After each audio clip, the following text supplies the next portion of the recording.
எங்கள் பிதாக்கள் இந்த மலையிலே தொழுது கொண்டு வந்தாங்க. யூதர்களாகிய நீங்க எருசலேமில் இருக்கிற ஸ்தலத்துல தொழுது கொள்ளணும்னு வலியுறுத்துறீங்க. தேவாலயம் அங்க இருக்கிறதுனால அப்படி சொல்றேன். இருக்கலாம், ஆனா அந்த இடத்துல எங்களை அனுமதிக்க மாட்டாங்க. அந்த தடைகளை உடைக்கதான் நான் இங்க வந்திருக்கேன். நீங்க பிதாவை இந்த மலையிலோ எருசலேமிலோ தொழுது கொள்ளாத காலம் வந்துகிட்டு இருக்கு.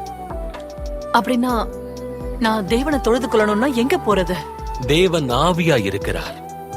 அந்த காலம் வந்துகிட்டு இருக்கு. இப்போ இங்க இருக்கு.